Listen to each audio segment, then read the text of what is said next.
नमस्कार, मैं सुरेश कुमार, भूतपूर्व सैनिक। 14 अगस्त के अखबारों में या सोशल मीडिया पे आपने खबर पढ़ी होगी पानीपत के बुआना लाखू गांव की, जिसमें ईवीएम पे सवाल उठाए गए हैं। दरअसल में ईवीएम में कोई गड़बड़ी नहीं थी। जब वो अखबार की खबर पढ़ी, उस अखबार की खबर पढ़ने के बाद सुप्रीम कोर्ट की साइट पे उनके बारे में सर्च किया गया तो सुप्रीम कोर्ट में 3 केस मिले, हाई कोर्ट में 4 केस मिले और 1 केस इलेक्शन ट्रिब्यूनल में मिला। उसी के ऊपर हम ये वीडियो बना रहे हैं। ईवीएम में नहीं थी गड़बड़ी, ट्रिब्यूनल, हाई कोर्ट और सुप्रीम कोर्ट में कई केस, हारा हुआ सरपंच कैसे जीता, ये पूरा मामला समझाने के लिए ये वीडियो बना रहे हैं। एंट्री ऑर्डर पढ़ने के बाद ये वीडियो बनाने का निर्णय किया है, क्योंकि जजमेंट बहुत सारे हैं, एंट्री ऑर्डर भी हैं, इसलिए एक वीडियो में पूरा मामला नहीं समझा जा सकता। तो जिस कारण से इस मुद्दे पर हम 2 वीडियो बना रहे हैं और दोनों वीडियो के लिंक एक दूसरे के साथ नीचे डिस्क्रिप्शन में डाल देंगे। लिंक को क्लिक करके आप दोनों वीडियो देख सकते हैं पूरे मामले को समझने के लिए। इसमें एक छोटी सी चूक थी प्रेजाइडिंग ऑफिसर की, उसकी वजह से मामला इतना फंसा और इतने सारे केस फाइल हुए। पूरा मामला समझाने से पहले आपको अखबार की वो खबर दिखा देते हैं। ये अखबार की खबर देख लीजिए। सुप्रीम कोर्ट में खुली सरपंची की ईवीएम, हारा प्रत्याशी 51 वोटों से जीता। पानीपत के बुआना लाखू गांव के पंचायत चुनाव का परिणाम सुप्रीम कोर्ट ने बदला। यहाँ अलग से छोटे अक्षरों में स्पेशल दिया है, निर्वाचन अधिकारी से बूथ नंबर 69 पर गलती से परिणाम बदल गया।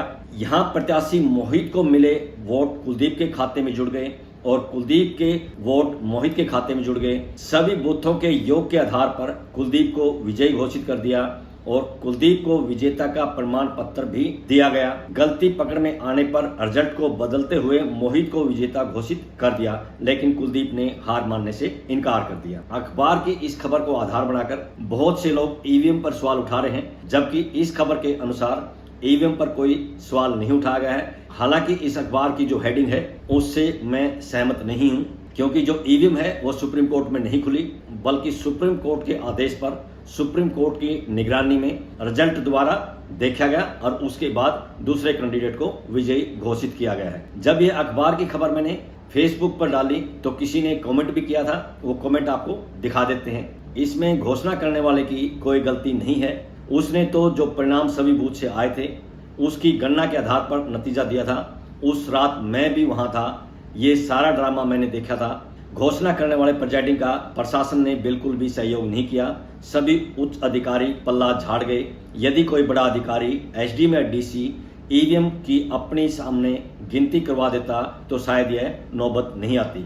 उस 24 वर्षीय रिफाइनरी के नए कर्मचारी जो कि प्रेजाइडिंग था और यह उसका पहला चुनाव था, उसको उसके हाल पर छोड़ दिया। पूरा गांव हथियारों से पहुंच गया था। इलेक्शन के समय मेरा व्यक्तिगत अनुभव इस कमेंट से बिल्कुल अलग है। मुझे 2 बार ऐसी नौबत आई थी कि एक्स्ट्रा फोर्स की जरूरत थी।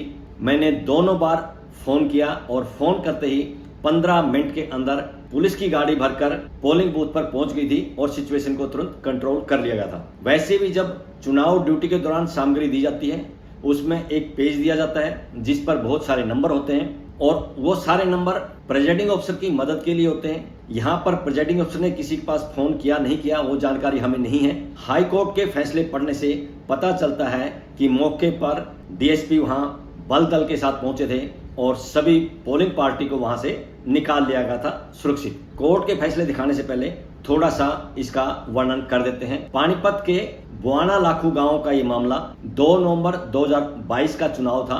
वहां पर कुल 6 पोलिंग बूथ थे, 65 से लेकर 70 तक। 7 उम्मीदवार वहां पे खड़े थे। जो कड़ा मुकाबला था वो 2 उम्मीदवारों के बीच में था, जिनमें से एक का नाम है कुलदीप सिंह और दूसरे का नाम है Mohit Kumar. On the spot counting के बाद जो विजयी घोषित किया था वो कुलदीप सिंह था और अभी सुप्रीम कोर्ट में जो जीतने के बाद शपथ दिलाई गई है वो मोहित कुमार है। बूथ नंबर 69 के प्रेजाइडिंग ऑफिसर के द्वारा एक छोटी सी गलती के कारण ये मामला इतना फंस गया कि हाई कोर्ट, सुप्रीम कोर्ट और इलेक्शन ट्रिब्यूनल में कई केस चले हैं और काफी लंबे समय लगे हैं। दोनों उम्मीदवारों का खर्च भी आया, क्योंकि दोनों उम्मीदवारों ने अपने अपने वकील भी वहां खड़े किए हैं। बूथ नंबर 69 के जो प्रेजाइडिंग ऑफिसर था उनसे गलती क्या हुई, जो वोट कुलदीप सिंह को मिले थे वो मोहित कुमार के खाते में लिख दिए और जो मोहित कुमार को वोट मिले थे वो कुलदीप कुमार के खाते में जोड़ दिए। जिन्होंने रिजल्ट डिक्लेयर किया उस प्रेजाइडिंग ऑफिसर की कोई गलती नहीं थी, क्योंकि उनके पास सभी बूथों का रिजल्ट आने के बाद उन्होंने जोड़ करके विजयी घोषित किया था। चुनाव वाले दिन 2 नवंबर 2022 को शाम को जब रिजल्ट घोषित किया, उस समय कुलदीप सिंह को विजयी घोषित कर दिया था। लेकिन जैसे ही उनको एहसास हुआ, जब सारा सामान लेकर पानीपत पहुंचे, सामान जमा करवाने से पहले दोबारा से काउंटिंग करके और रिजल्ट को बदल दिया गया और वहां पर विजयी घोषित कर दिया मोहित कुमार को। उसके बाद कुलदीप सिंह को फोन करके वहां बुलाया गया और उनको बताया कि दोबारा से काउंटिंग की गई है और दोबारा से काउंटिंग के बाद मोहित कुमार विजयी है, आप विजयी नहीं हो, आप वो सर्टिफिकेट जमा करवा दें जो आपको दिया गया है। उन्होंने सर्टिफिकेट जमा करवाने से मना कर दिया और यहीं से बात फंस गई। उसके बाद मामला कोर्ट में चला गया। सबसे पहले हम हाई कोर्ट का इंट्रीम ऑर्डर दिखाते हैं जो कुलदीप सिंह के द्वारा केस फाइल किया गया था। कुलदीप सिंह वही है जिनको 2 नवंबर 2022 को गांव में ही रिजल्ट सुनाने के बाद विजयी घोषित कर दिया था और उनको फॉर्म 19 जो कि रिजल्ट था और फॉर्म 21B जो कि डिक्लेरेशन फॉर्म था, वो उनको वहीं पर प्रिजाइडिंग ऑफिसर ने साइन करके दे दिए थे। अब आप हाई कोर्ट के इंट्रीम ऑर्डर देख लीजिए जो सबसे पहले कुलदीप के द्वारा केस फाइल किया गया था। यहाँ टॉप में देखिए सीडब्ल्यूपी नंबर है 25,694 ऑफ 2022।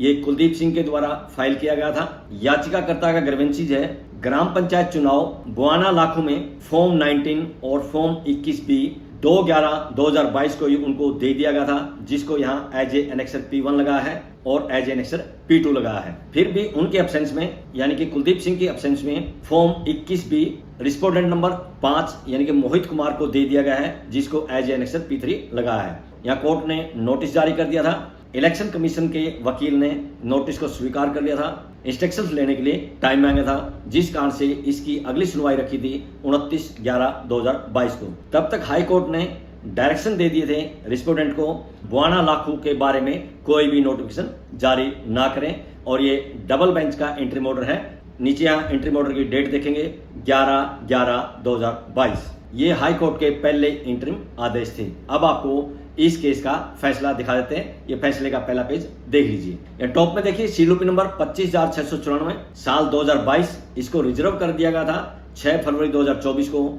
और इसको सुनाया गया है 5 मार्च 2024 को और ये केस फाइल किया गया था कुलदीप सिंह की तरफ से, जिनको गांव में विजयी घोषित कर दिया था। कुलदीप सिंह जो कि याचिका करता है, उन्होंने ये केस फाइल किया था भारत के संविधान के अनुच्छेद 226 के प्रावधान अनुसार। उनका कहना है कि उनको इलेक्शन सर्टिफिकेट फॉर्म 21B दे दिया गया था 2/11/2022 को, जिसको as an annexure P3 writ के साथ लगाया है। बाद में रिस्पोंडेंट नंबर 4 यानी कि रिटर्निंग ऑफिसर ने रिस्पोंडेंट नंबर 5 यानी कि मोहित कुमार को फॉर्म 19 और फॉर्म 21B साइन करके दे दिया था गांव बुआना लाखू, ब्लॉक इसराना, जिला पानीपत। इस जजमेंट के मुख्य पेज आपको दिखाएंगे ताकि वीडियो लंबी ना बने। अब कंटिन्यू एक के बाद एक अगले पेज देख लीजिए। ये है अगला पेज। सरपंच का जो इलेक्शन हुआ था उसमें बूथ नंबर 65, 66, 67, 68, 69 और 70 2/11/2022 को ये इलेक्शन शेड्यूल किया गया था और उसी दिन वहां पे काउंटिंग भी हो गई थी, सेम डे 2/11/2022 को।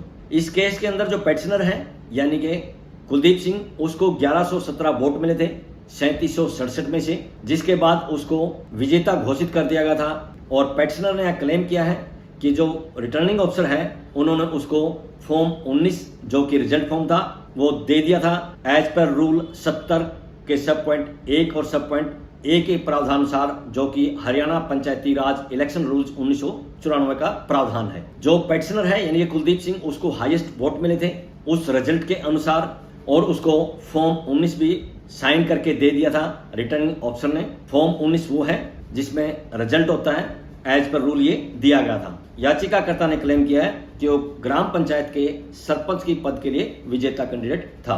पेटिशनर को फॉर्म 21B रिटर्निंग ऑफिसर ने साइन करके और उसको सक्सेसफुली इलेक्टेड घोषित करके दे दिया था। ग्राम पंचायत बुआना लाखू के सरपंच के चुनाव का परिणाम घोषित होने के बाद जो याचिकाकर्ता है वो घर पर आ गया था। उसी रात उसको कॉल करके पानीपत बुलाया रिटर्निंग ऑफिसर ने और जब वो वहां पहुंचा तो वहां पर वोटों की रिकाउंटिंग की गई थी जब याचिकाकर्ता एसडी स्कूल वहां पहुंचा था और रिटर्निंग ऑफिसर ने उसको सूचित किया कि वो इलेक्शन हार गया है। रिस्पोंडेंट नंबर 5 यानी कि मोहित कुमार को विजयी घोषित कर दिया है और फॉर्म 21B जिसको एज एन एनेक्सर P3 लगा है वो रिस्पोंडेंट नंबर 5 यानी कि मोहित कुमार को इशू कर दिया है तारीख थी वो 2/11/2022 यानी जिस दिन इलेक्शन हुआ था और उसी दिन परिणाम घोषित किया था, उसी रात को ये रिजल्ट बदल दिया गया। याचिकाकर्ता का क्लेम है कि उसके बाद उन्होंने chief election officer Haryana state के इलेक्शन कमीशन को भी लिखा था, लेकिन उस पर कोई कार्रवाई नहीं हुई,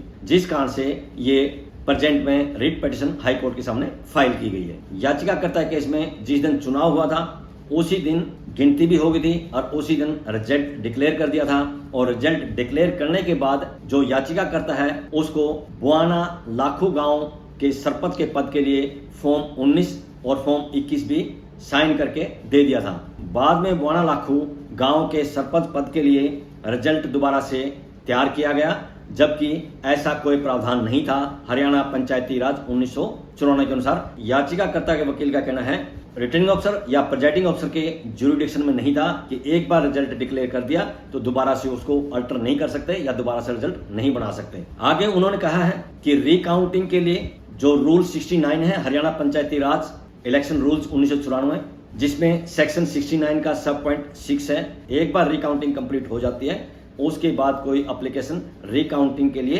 एंटरटेन नहीं की जा सकती।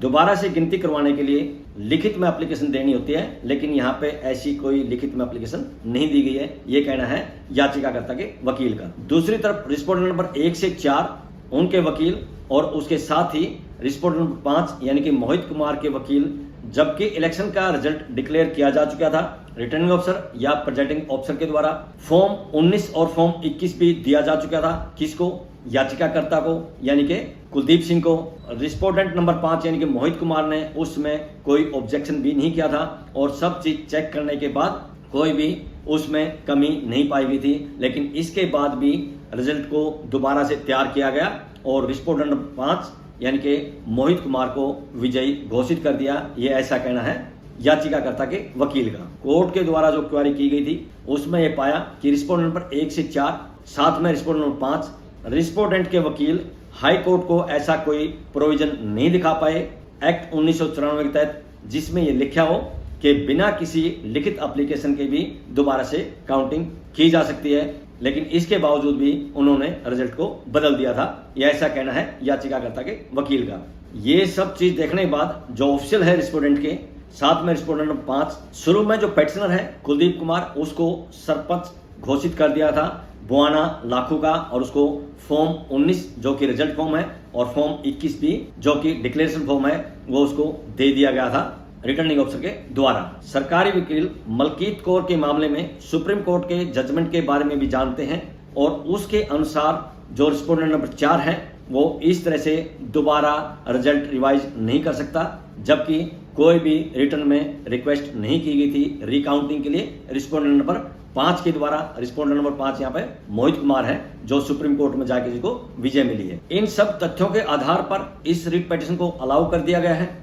ग्राम पंचायत बुआना लाखू का सरपंच घोषित करके उनको फॉर्म 19 और फॉर्म 21 भी साइन करके दे दिया गया था, लेकिन बाद में रिजल्ट को बदल दिया गया और जो रिस्पोंडेंट नंबर 4 है वो इस तरह का रिजल्ट घोषित होने के बाद रिस्पोंडेंट नंबर 4 रिजल्ट को ना तो बदल सकता है ना ही ठीक कर सकता है, क्योंकि उसके अधिकार क्षेत्र में नहीं आता है। इस प्रकार की कोई गलती थी फॉर्म 19 और फॉर्म 21 भी जो कि रिस्पोंडेंट नंबर 5 के हक में बाद में दे दिया गया था, और रिस्पोंडेंट नंबर 5 कौन है? मोहित कुमार, जो सुप्रीम कोर्ट में लास्ट में जीता है। इस तरह से रोहित कुमार को विजयी घोषित कर दिया गया था और उनको फॉर्म 19 और फॉर्म 21 भी साइन करके दे दिया गया था और गांव बुआना लाखू का सरपंच उनको बना दिया गया था। इस तरह से कोर्ट ने कहा है बाद में इस तरह रिजल्ट घोषित करके लाखू बुआना गांव का सरपंच बनाना, फॉर्म 19 और फॉर्म 21 भी उनके नाम पर साइन करके देना, ये इलीगल है। इलेक्शन सर्टिफिकेट फॉर्म 21 भी जो कि 2/11/2022 को दिया गया था, जिसको एज एनेक्स P3 लगा है, इसको इशू किया था रिस्पोंडेंट नंबर 5 यानी कि मोहित कुमार को, इसको हाई कोर्ट ने सेट असाइड कर दिया यानी कि रद्द कर दिया है। रिस्पोंडेंट नंबर 4 था, उसको डायरेक्शन दे दी कि नोटिफाई करे पेटिशनर का नाम यानी कि कुलदीप सिंह का और उसको ग्राम पंचायत बुआना लाखू का सरपंच घोषित करे। रिस्पोंडेंट नंबर 4 को डायरेक्शन दे दी हाई कोर्ट ने कि उनको सरपंच की ओथ दिलाए। किसको? कुलदीप सिंह को, जिस दिन इसकी फैसले की सर्टिफाइड कॉपी मिल जाती है उसके 15 दिन के अंदर। फिर भी रिस्पोंडेंट नंबर 5 यानी कि मोहित कुमार को हाई कोर्ट ने यह आज़ादी दे दी कि वो इस इलेक्शन को चैलेंज कर सकता है सेक्शन 176 हरियाणा पंचायती राज एक्ट 1994 के तहत। और ये हाई कोर्ट ने उम्मीद की कि अगर मोहित कुमार रिस्पोंडेंट नंबर 5 इस तरह का केस फाइल करता है, जो इलेक्शन ट्रिब्यूनल है उसको जल्दी से जल्दी इसका निपटारा करना है और ज़्यादा से ज़्यादा 3 महीने के अंदर ये इसका निपटारा करना है। इस तरह से इस पिटीशन का निपटारा कर दिया गया और जितनी पेंडिंग इसमें एप्लीकेशन थी सब डिस्पोज ऑफ कर दी गई। और ये डबल बेंच का फैसला है और ये फैसले की डेट है 5/3/2024। हाई कोर्ट के इस फैसले के अनुसार कुलदीप सिंह को फिर से विजयी घोषित कर दिया और साथ में रिस्पोंडेंट नंबर 4 उसको डायरेक्शन दे दी कि जैसे इसकी सर्टिफाइड कॉपी मिलती है 15 दिन के अंदर उसको सरपंच की ओथ दिलानी है। रिस्पोंडेंट नंबर 4 को निर्देश दे दिए हैं इस फैसले की सर्टिफाइड कॉपी मिलने के बाद 15 दिन के अंदर कुलदीप सिंह को लाखू माजरा गांव के सरपंच के पद की ओथ दिलानी है। लेकिन इस फैसले के बाद भी कुलदीप सिंह ने हाई कोर्ट में रिव्यू एप्लीकेशन लगा दी, क्योंकि हाई कोर्ट ने रिस्पोंडेंट नंबर 5 यानी कि मोहित कुमार को यह आज़ादी दे दी कि वो इस इलेक्शन को चैलेंज कर सकता है इलेक्शन ट्रिब्यूनल में। कुलदीप सिंह नहीं चाहता था कि मोहित कुमार को यह आज़ादी मिले कि वो उसको चैलेंज कर सके, इसलिए कुलदीप सिंह ने रिव्यू एप्लीकेशन लगाई थी। अब आपको रिव्यू एप्लीकेशन का फैसला दिखा देते हैं, ये फैसला देख लीजिए। या टॉप में देखिए इसमें सीएम एप्लीकेशन लगाई गई है। रिव्यू एप्लीकेशन का नंबर है 111/2024 की है। केस नंबर है सीलूपी नंबर 25,694/2022 जिसका फैसला हमने आपको अभी दिखाया था। और इस रिव्यू एप्लीकेशन के फैसले की तारीख है 27 मई 2024 और ये रिव्यू एप्लीकेशन भी कुलदीप सिंह के द्वारा फाइल की गई है। इस रिव्यू एप्लीकेशन में भारत के संविधान के अनुच्छेद 26 और 27 के प्रावधान के अनुसार सेक्शन 114 और ऑर्डर जो रूल है सेक्शन 151 सीपीसी उसके अनुसार इन्होंने जो जजमेंट है 5/3/2024 का जो जजमेंट अभी आपको दिखा था उसको एज एनेक्सर यहाँ पर लगा है, उसके लिए ये रिव्यू एप्लीकेशन लगाई है। और इनका कहना है रिस्पोंडेंट नंबर 5 मोहित कुमार को इलेक्शन को चैलेंज करने की आज़ादी ना दी जाए, जो कि हाई कोर्ट ने सेक्शन 176 और पंचायती राज एक्ट 1994 के जो आज़ादी दी थी। यहाँ कुछ आर्गूमेंट करने के बाद यानी कि कुछ बहस होने के बाद कुलदीप सिंह के वकील ने इस केस को वापस ले लिया और इस तरह से जो ये रिव्यू एप्लीकेशन थी ये डिसमिस कर दी गई, क्योंकि विड्रा कर ली गई है और पेंडिंग एप्लीकेशन इसमें थी वो सभी डिस्पोज ऑफ कर दी गई। ये भी डबल बेंच का फैसला है, क्योंकि पहले वाला डबल बेंच का फैसला था। और ये रिव्यू एप्लीकेशन के फैसले की डेट देखेंगे 27 मई 2024। अभी हाई कोर्ट का जो फैसला दिखाया है उस फैसले के अनुसार कुलदीप सिंह को विजयी घोषित कर दिया गया है। रिस्पोंडेंट नंबर 4 को डायरेक्शन दे दी है सर्टिफाइड कॉपी मिलने के बाद 15 दिन के अंदर कुलदीप सिंह को ओथ दिलानी है। लेकिन साथ में ही मोहित कुमार को यह आज़ादी दे दी थी कि वो इस इलेक्शन को चैलेंज कर सकता है इलेक्शन ट्रिब्यूनल में, जिसके खिलाफ कुलदीप सिंह ने रिव्यू एप्लीकेशन भी लगाई थी। हाई कोर्ट का यह फैसला आने के बाद उसके बाद मोहित कुमार ने इलेक्शन ट्रिब्यूनल में केस फाइल किया है। फिर उस इलेक्शन ट्रिब्यूनल के जजमेंट के खिलाफ कुलदीप सिंह ने फिर से हाई कोर्ट में केस फाइल किया है और उसके बाद 3 केस जो है सुप्रीम कोर्ट में फाइल हुए हैं। ये सब जजमेंट आपको अगली वीडियो में दिखाएंगे, क्योंकि इस वीडियो में अगर दिखाएंगे ये बहुत लंबी हो जाएगी। आज की इस वीडियो में बस इतना ही। वीडियो अच्छी है तो लाइक कीजिए, दोस्तों के साथ शेयर कीजिए। इसी तरह की वीडियो देखने के लिए चैनल को सब्सक्राइब कीजिए। बहुत बहुत शुक्रिया, धन्यवाद, जय हिंद।